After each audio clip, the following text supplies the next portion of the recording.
On a summer morning in 1943, in a quiet valley an hour's drive from New Zealand's capital city, 48 men were shot dead in about 30 seconds. They were unarmed, they were prisoners. And for the next 3 decades, the official record of how they died sat behind a restriction order, unavailable to the public of the country that killed them. That is not a legend, nor an internet rumour of the kind this series has spent 10 episodes dismantling. It is the documented history of the Featherston prisoner of war camp, the deadliest wartime incident ever to occur on New Zealand's soil, and the one New Zealanders are least likely to have heard of. Here is what the record establishes. On the 25th of February 1943, roughly 240 Japanese prisoners of war staged a sit-down strike in No. 2 compound at Featherston, refusing to go out to work. After about 2 hours of stalled negotiation, a New Zealand officer drew his pistol. A shot wounded a Japanese sub-lieutenant in the shoulder. The prisoners surged forward with stones and sticks. 47 guards, standing in a horseshoe around them, with machine guns mounted on latrine roofs to their rear, opened fire without any order to do so. 31 Japanese prisoners died where they sat or ran. 17 more died of their wounds. Dozens were injured, and 1 New Zealander died. Private Walter Pelvin, hit by a ricochet from his own side's guns, one of 7 New Zealand casualties caused by New Zealand fire. 49 dead in a paddock in the Wairarapa, in a country that had never seen its like. Then came the part this episode is about. The news was censored. The wounded went to a hospital ward with blacked-out windows, and the staff who treated them were afterwards replaced, so the story could not leak. A military court of inquiry convened within weeks and cleared the guards. Before that report reached the outside world, British authorities in London edited it, cutting detail, reshaping emphasis, presenting the guards' actions as necessary. And the findings themselves were kept restricted for roughly 30 years, while rumour filled the vacuum where a public accounting should have been. So this video's title is, unusually for this series, essentially accurate.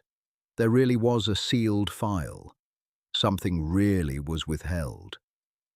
But the shape of what was withheld is more uncomfortable than any conspiracy theory. And getting it right requires the same discipline this channel has applied to every fake Rommel quote. Here's the distinction that runs through all 5 chapters. The New Zealand government did not deny that men died. Japan was informed through the machinery of the protecting power. The dead were counted, buried, and recorded. What was suppressed was subtler and more corrosive, the character of the event, not the fact of the killing, but its anatomy, that the guards were untrained, that no order to fire was given. Those men firing from opposite sides of a compound shot their own comrades, that the prisoners held rocks, that 2 nations had spent 5 months misunderstanding each other in the most predictable way imaginable, and the misunderstanding was settled with rifles. That's the file. This episode opens it. 4 chapters lie ahead. First, the camp. Why a country at the bottom of the world held 800 Japanese prisoners at all, and how collision was built into the arrangement from the day it opened. A Geneva Convention Japan had signed but never ratified. Prisoners who believed their surrender had already killed them socially, and guards drawn from men too young, too old, or too unfit for overseas service, given no training whatsoever in handling captives. Then the 25th of February itself, minute by minute, reconstructed from the documented sequence. The strike, The negotiations, the officer removed, the pistol, the shot, the stones, and the 30 seconds that followed. Then the machinery of silence, the censorship, the inquiry that cleared the guards, the London editing, the 30-year restriction. This is where the title gets tested, and where a genuine institutional failure is separated from the conspiracy it never quite was. And finally, the reckoning, what historians concluded once the file opened, and what New Zealand did about it, including the cherry trees that now stand where the compound was. Because this series has spent 10 episodes documenting New Zealand's soldiers earning respect from Germans, Americans, and Afghans alike. This is the episode where the same small country appears on the other side of the ledger, holding the rifles and getting it catastrophically wrong. That's not a betrayal of the series, it's the point of it. A national record, you can only tell when it flatters, isn't a record. It's advertising. New Zealand's official histories have long been admired for a specific quality. They tell you when things went badly.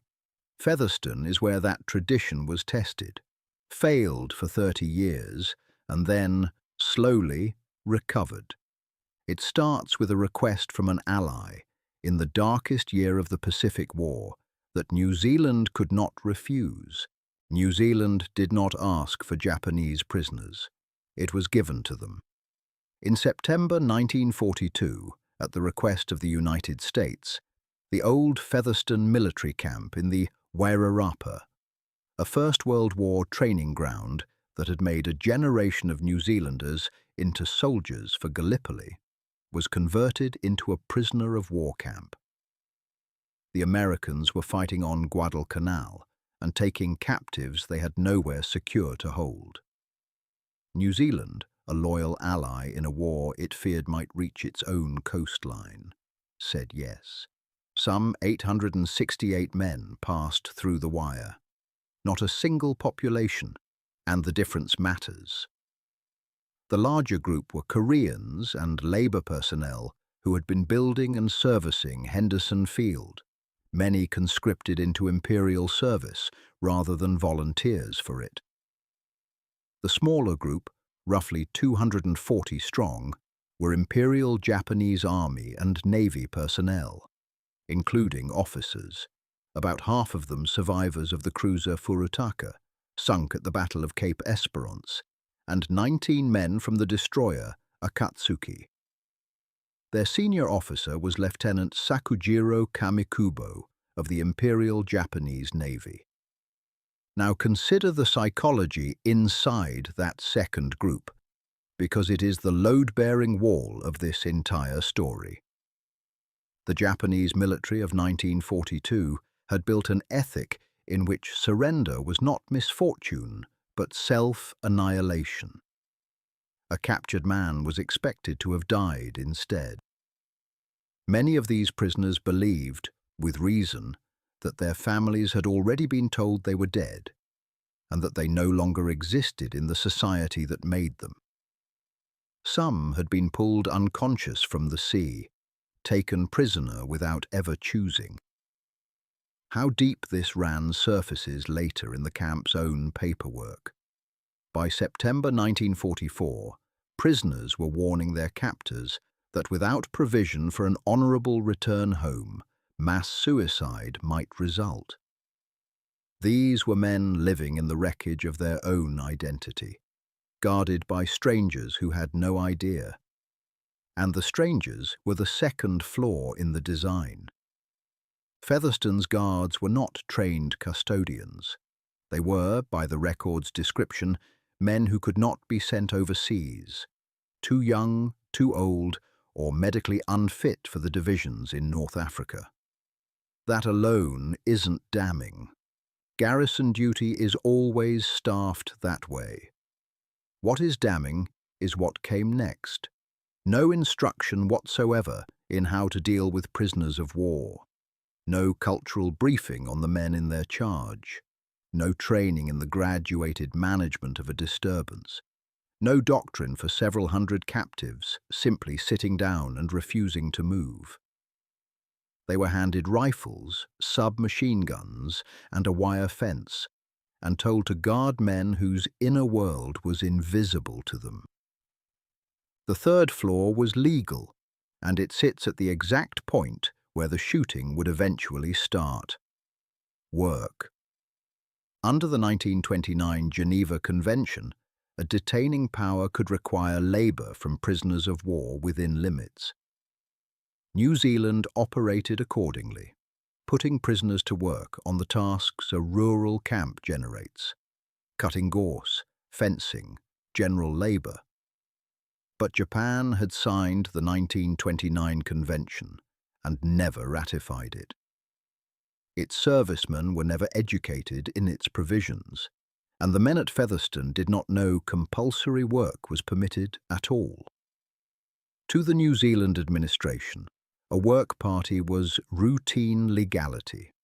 To the Japanese officers and naval ratings in No. 2 compound, being ordered out to cut gorse was menial labour demanded of military men, an imposition their status should have shielded them from. Stack those 3 floors and see the structure they make. Prisoners who believed they were already socially dead, with nothing left to lose but dignity. Guards with weapons, no training, and no window into any of that. And a daily flashpoint, the work parade, where one side saw law and the other saw humiliation, neither able to explain itself across the language barrier. None of this was hidden from anyone who looked. The International Red Cross had inspected Featherston and pronounced conditions normal, and by the physical standards of the era they largely were. Huts, rations, medical care, a camp that was not cruel in the way that word came to mean in the Pacific War. Featherston's failure was never about food or beatings. It was about comprehension. The camp was materially adequate and culturally blind. And blindness is a quieter hazard than brutality, right up until it isn't. Through late 1942 and into the new year, friction accumulated: work refusals, standoffs, negotiations through interpreters between men whose assumptions never overlapped. The command changed. Major R.H. Perrott handed it to Lieutenant Colonel D.H. Donaldson in mid-December. And the pattern continued regardless, because it was structural, not personal. By February 1943, everyone inside the wire knew there was a problem in No. 2 compound. Nobody had the tools to solve it. The prisoners had one weapon left that their code permitted: refusal. The guards had the only tools anyone had ever given them: rifles. On the morning of the 25th of February, those 2 facts met in the same paddock. It began with men simply sitting down. On the morning of the 25th of February 1943, the prisoners of No. 2 compound, around 240 Japanese servicemen, did not fall in for the work parade. They gathered outside their huts and sat, refusing to move until they could speak with the commandant. In the vocabulary of a prison camp, this is the mildest instrument available: no weapons, no escape attempt, no violence, refusal, and a request for a conversation. The camp's response escalated in stages, each reasonable on its own terms, each narrowing the exits. Guards were turned out under arms. Roughly 47 formed a horseshoe around the seated prisoners. Behind the prisoners, on the latrine roofs, machine guns were mounted and manned. Hold that geometry because it is the most important fact in this chapter. The compound now had armed men on 2 opposing sides of the same crowd, each facing the other across a mass of unarmed prisoners. Anything fired from one position and missing would travel toward the other. For about 2 hours, negotiation went nowhere. The commandant did not come. The prisoners would not move. Interpreters carried demands back and forth, across a gap that was never really linguistic. Then the camp adjutant, Lieutenant James Malcolm, moved to break the deadlock himself. One Japanese officer was physically removed. The senior man remaining, Sub-Lieutenant Toshio Adachi, would not go and sat with his men. Malcolm drew his revolver and threatened him. A warning shot was fired. Then a second shot struck Adachi in the shoulder. That single shot ended the sit-down and started the killing. The prisoners rose. Some threw stones, some had picked up sticks, and the crowd surged toward the adjutant and the cordon. Whether that surge was a charge, a rush to protect a wounded officer, or the reflex of men who had just watched an unarmed comrade shot in front of them, no one can say. It depends which testimony you privilege, and all three may be true of different men in the same crowd. What is not in dispute is what the guards did.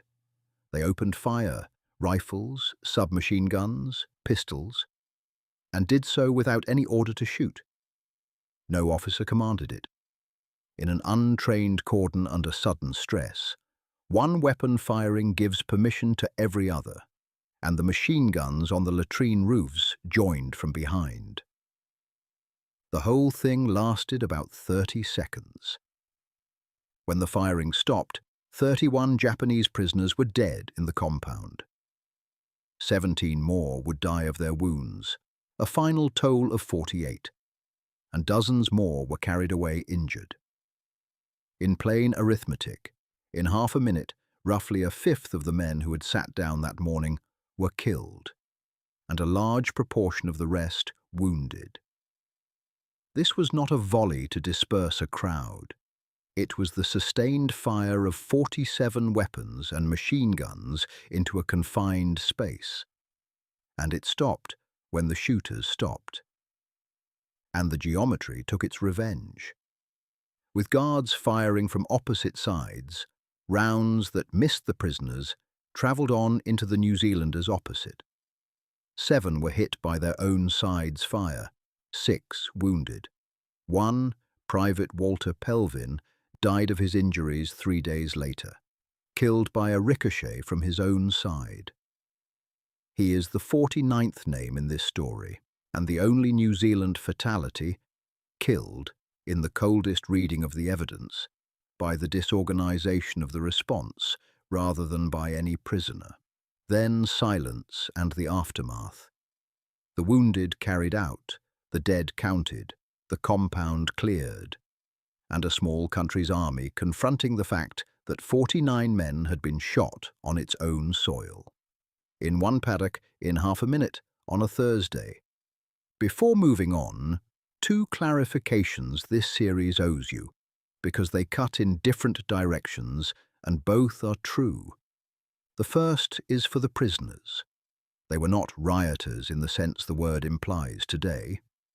They were unarmed men in a work refusal who, when the firing began, had between them stones, sticks, and their hands, no firearms, no weapon capable of reaching the machine guns on the roofs, and no prospect of escaping the camp, even had they overwhelmed the cordon. Whatever those 30 seconds were, they were not a battle. The second is for the guards. It is easy, 80 years on, to reach for the word massacre and stop. And some historians have used exactly that word, focusing on untrained men shooting unarmed men without orders. But the record also shows young and old soldiers, never taught crowd control, watching hundreds of men rise and come at their line after a gunshot, in a country that genuinely feared invasion. Fear does not excuse the outcome. It explains how 47 ordinary New Zealanders came to do something their country would spend 30 years not talking about. This is where the story turns from tragedy into case study, because by nightfall, a different operation had begun. Not an investigation, a containment. The shooting took 30 seconds. The management of it took 30 years. Start with the hospital, because it tells you everything about the state of mind that week. The wounded Japanese prisoners were treated in a special ward at Greytown Hospital, and the windows were blacked out. Afterwards, the staff who cared for them were replaced. Not disciplined, replaced, so that what they had seen would not circulate in a small rural district where everyone drinks at the same pub. Think what that requires. Somebody, in the hours after 49 men were shot, thought carefully about the flow of information out of a hospital ward and took steps. That is not the reflex of an institution in shock. It is an institution managing a story. The censorship itself was legal and, by 1943 standards, unremarkable. New Zealand ran comprehensive wartime press censorship. This series met that machinery in the Battle of Manners Street, where a 1,000-man brawl in the capital vanished from every newspaper in the country. Featherston disappeared the same way, for reasons genuinely serious rather than merely embarrassing. Those reasons deserve a fair hearing, because they were not cynical. Thousands of New Zealand, Australian, and British prisoners were in Japanese hands, in camps, on the Burma Railway, in conditions that were, by then, becoming known. Every official involved understood that news of Japanese prisoners shot dead in a New Zealand camp could be answered on the bodies of Allied prisoners half a world away. Reprisal was not theoretical in 1943. Suppressing the story was, to the men who did it, a way of protecting other men's sons. That is the strongest defense available for what followed, and it is a real one. Hold it, and then watch what happened to the truth anyway. A military court of inquiry convened within weeks, in March 1943. Its conclusions: the guards were absolved of blame. The prisoners bore the responsibility, and, to the inquiry's credit, it acknowledged that fundamental cultural differences between captors and captives had contributed to the disaster and needed to be addressed. Weigh that against the last chapter's facts: untrained guards, no order to fire, unarmed men, machine guns sighted so New Zealanders shot New Zealanders, an administration that let a foreseeable collision build for 5 months. An inquiry examining all of it concluded the fault lay overwhelmingly with the men sitting on the ground. That is not a finding anybody today reads as adequate, and the sharpest criticism has always been the simplest. Guards fired on unarmed prisoners, and no one had ordered them to. Then came the part that turns a domestic failure into an international one. The first report did not reach the wider world in the form New Zealand wrote it. The Imperial Prisoner of War Committee in London, coordinating Commonwealth prisoner affairs, took the New Zealand account and edited it before release. The motive was the same fear of reprisal. The effect was consistent, detail cut, propaganda value minimized, emphasis reshaped, so the guards' collective response read as necessary. Historians described the resulting document as heavily edited, with much of the day's detail lost. So the primary official narrative of Featherston, the version that shaped the record for decades, was written by the people responsible, then rewritten by their allies to make it defensible. And the inquiry's findings themselves: restricted. For roughly 30 years, access was limited, which means every New Zealander who wondered what happened that summer, and every family wanting an accounting, was left with rumour instead of record for a generation. This is where we can finally answer this video's title with precision. Was there a sealed file? Yes, in the meaningful sense. The inquiry's findings were restricted for around 3 decades, and the report that circulated internationally had been edited by London to serve a purpose other than accuracy. What did the New Zealand government deny? Not the deaths. The count exists. The graves exist. The prisoner's own government was not left ignorant that men had died. What was suppressed and reshaped was everything that made the deaths damning: the absence of orders, of training, of any weapon in the prisoner's hands, and the camp design that made a bloodbath statistically likely. The official version presented a necessary suppression of a violent mutiny. The evidence describes an untrained cordon losing control after an officer shot an unarmed man. The distance between those 2 sentences is what was in the file. And notice the shape, because this series has now traced it 3 times in different decades. Manners Street, censored to protect an alliance and remembered wrong for 80 years. Operation Burnham, denied for 7 years until journalists and a judge forced the correction. Featherston, edited by an ally and restricted for 30 years. Different wars, same institutional instinct. Protect the story now, and let the truth become somebody else's problem later. At Featherston, later did eventually arrive. And when the file opened, what New Zealand did with it is the last and strangest part of this story. The camp went quiet after February 1943 and stayed that way. Reforms followed the inquiry. The cultural gulf the court had been honest enough to name was addressed in the camp's administration, and there was no second Featherston. The prisoners lived out the war in the Wairarapa. The tension never left. By September 1944, prisoners were still warning that without an honourable route home, men might kill themselves rather than face repatriation as living ghosts. On the 30th of December 1945, they went home.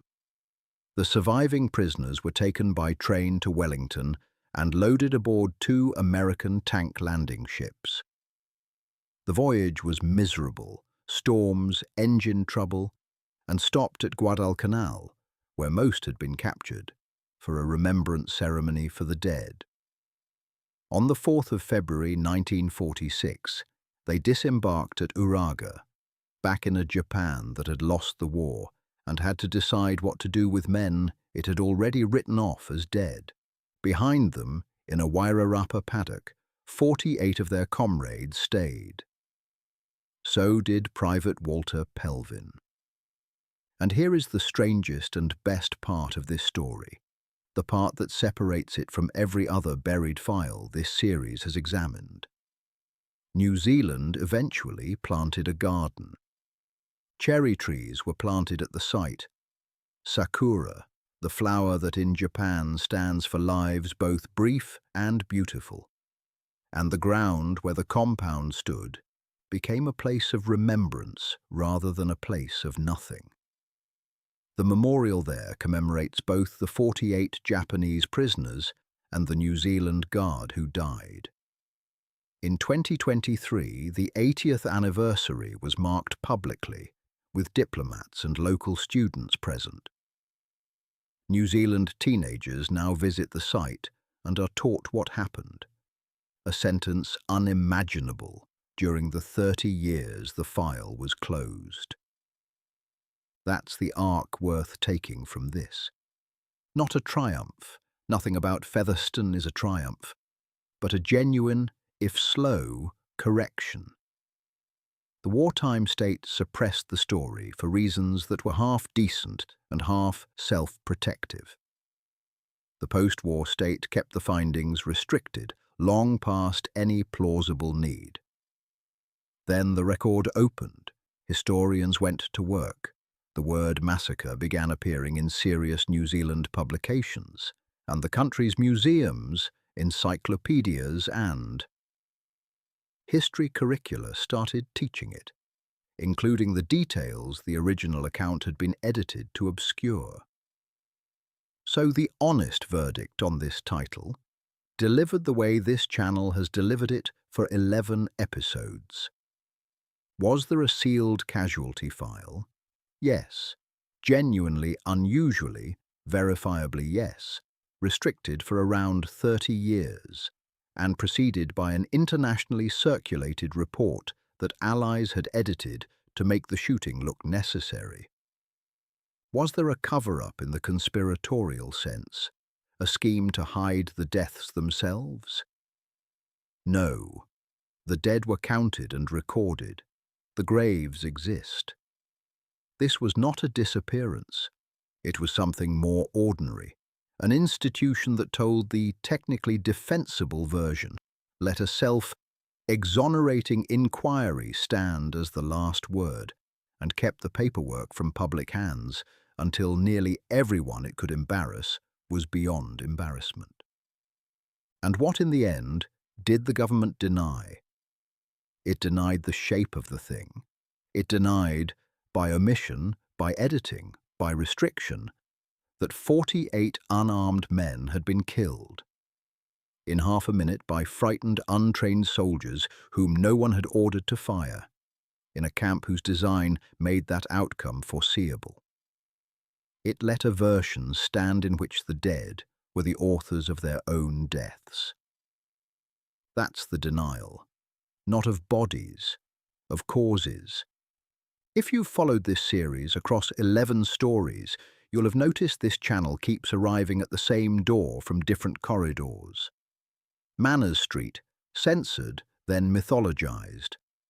Baghack, investigated without the battlefield or the witnesses. Operation Burnham, denied for 7 years, corrected under pressure from journalists and a judge. Featherston, edited by an ally, sealed for a generation. 4 events, 80 years, 4 governments, 1 reflex.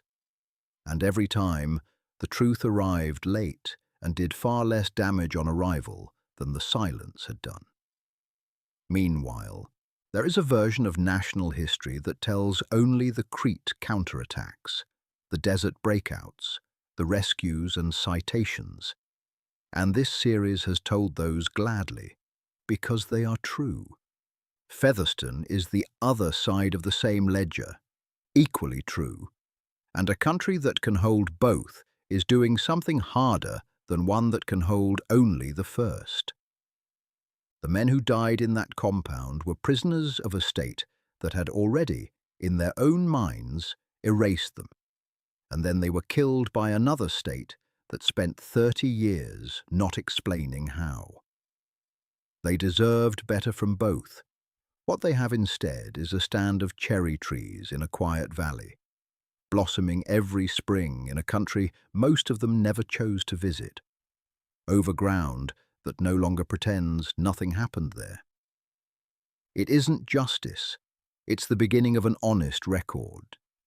And after 30 years of silence, that turned out to be the only thing anyone could still give them.